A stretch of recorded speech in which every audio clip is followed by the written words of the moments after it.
Hello there, thrill seekers. Today's oldie is a really old one, and it comes from a treasure trove of old videos that I found. I did not even remember I did this. I used to tape a lot of the talks I gave on mini DV tapes. I would carry this mini DV camcorder thing around with me and ask somebody in the audience to hold it or put it on a tripod and then record the talks. And I didn't remember that I'd transferred a bunch of these to DVDs. And now I can transfer them onto YouTube videos. So today's comes from this one. It's May 2nd, 2009 at the Still Point Zen Abbey in Detroit, Michigan, which is a Buddhist center in the Korean Son tradition, if you'll remember. I talked about that a few videos ago, and you will notice that they call it the Zen Abbey because a lot of people in the Korean Zen tradition or the Korean Son tradition have given up trying to educate us Americans that it's also called Son in Korea, so they call it Zen. So that's what this is from, and it's just an excerpt from that I thought was kind of interesting from the Q&A that I did there, or one of the Q&As I did there. I barely even remember this myself, so let's take a look at what I said back in the year 2009. Yes, sir? Yeah, I've read most of your third book, and as I was reading it, one of the thoughts that came to mind for me was it's almost like I almost got the impression that maybe you think we should do away with the whole notion of enlightenment, or I think you're very critical of the whole notion of enlightenment in the book, and it's like, what do we do with the term? I don't know. I think we definitely have to revise the idea of what it is, though, because the idea of, it's like what the person this morning asked about, can you recognize somebody, what did she say, if you've been enlightened, can you recognize somebody who's been enlightened, something like that.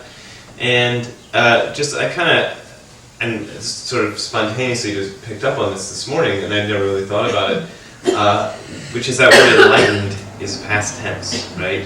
And so because of the English language and the way, well, in any language is inadequate, but English has its own peculiarities, whatever. So it's in past tense. Right. So you have this idea of the enlightened being. So something has happened and made this person enlightened. And I guess because of also the nature of the word, we imagine it like turning on a light, ding, enlightened. And now the light is on, and that's it. Everything's fixed.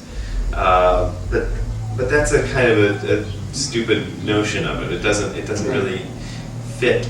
The thing I was recently reading reading through some of the earliest versions of the story of Buddha, and the way it's sort of come down to us traditionally. I don't know. I'm assuming everybody sort of knows this. So if I'm getting ahead of anybody, just stop me. But the story of Buddha's enlightenment is he's sitting there under the Bodhi tree, and he has this moment in which Mara, who's the closest equivalent in Buddhism to Satan, comes up and tempts him with money and hot babes and power and whatever. And he touches the ground. This one isn't touching the ground, but often you see, I think it's usually with his right hand, he's touching the ground as a symbol of like grounding himself against the onslaught of Mara. Then he defeats Mara, whatever. Mara gives up, and he has this enlightenment experience. That's the way the later versions of the story. But if you actually dig down, and this was surprising to me, this Nakamura, this Japanese scholar of Buddhism, kind of went and read the earlier texts, and the earlier versions of the story, Mara appears several times in Buddha's life. So he doesn't just defeat Mara all at once and then done with it. He has his enlightenment experiences, and Mara comes back and tempts him with other things, and he has that. He replays that scene again and again. And I think that's more, Mara being symbolic. It's not really the devil appearing to him. It's this idea that he still has things to work through. Even Buddha. And probably, I imagine that the story was changed by later rewriters of the story because they wanted to be more superhuman, and fantastic. So they switched it around so the Mara appears once and never appears again. So this idea of this enlightenment as an experience which happens and fixes everything and then makes you an enlightened being incapable of wrong or whatever, that's just nonsense. And it's not just any old nonsense. It's kind of very, I don't know what the word pernicious means, but I think it applies. But it's this kind of it's nasty nonsense. It's the kind of thing that people can trade on your because nobody knows what enlightenment is, right? And so you come out and say, I'm enlightened, and then people have all kinds of projections on what that means, and then you can do all kinds of stuff, What about enlightened states? Do you think there's such a thing as enlightened states, if there's no such thing as enlightened beings? Enlightened states, you mean like Michigan? That's certainly not California, I'll tell you that. I don't know. As you continue this practice, you can have moments of insight, and some of those moments can be very moments of deep insight. But this idea that of enlightened states sort of still falls into the realm of too much fantasy to me.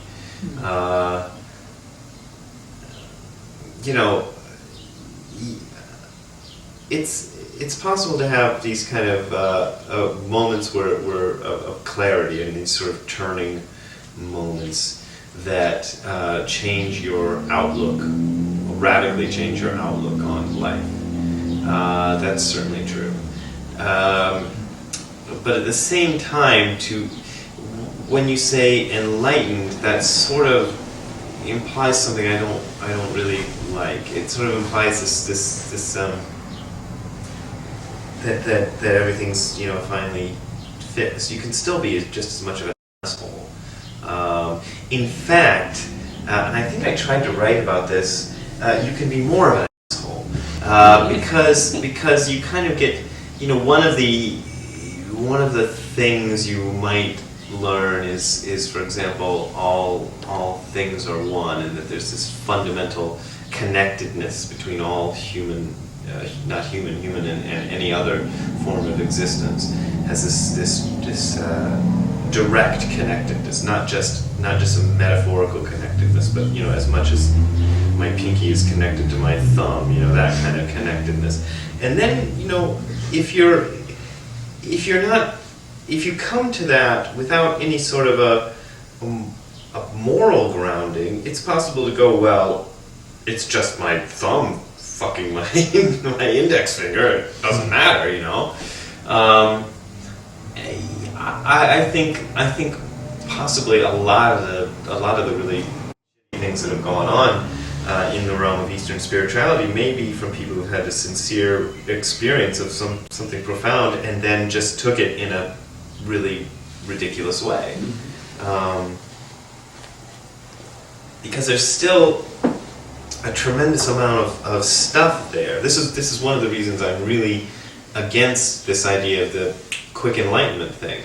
I think maybe the big mind guys discovered or come across something that'll give you an experience, really quickly. But I think that's one of the worst things you could do to a person who's not prepared for it.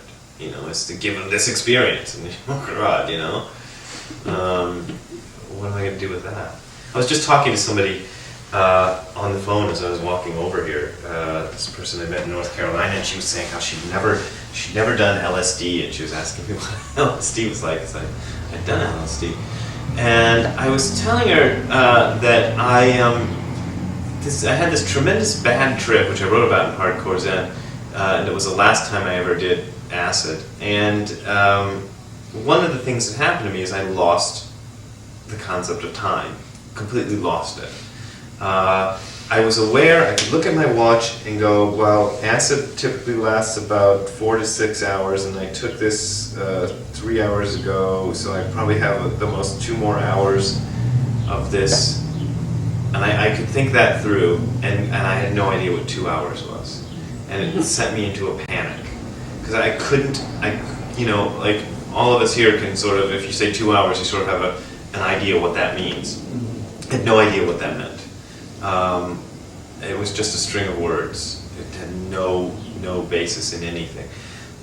Having done the Zazen process for 20 some years after that acid trip, I kind of almost have the same experience of time as I got on that LSD trip, because as you do the Zazen, your sort of normal view of time starts to change, and you kind of get more grounded in this sort of infinite now thing. But at the same time, unlike a drug experience, you still have the ability to switch back and go, okay, I know what 2 hours is, and I can kind of calculate what that means. So it's not like the LSD experience was unreal. It kind of, I suppose you could say, showed me something, but it wasn't something useful, because I didn't have the grounding to comprehend what it was I was seeing, which is why I don't think LSD, or those drugs are a decent way to find anything. Even when people go, well, you can actually have a real spiritual experience or whatever. Yeah, well, so what? It's like the difference between learning to kill somebody with karate and somebody handing you a gun. It's like, people who learn karate know how to temper that. People with guns, I don't know, that was a bad metaphor, so I'm going to stop with that.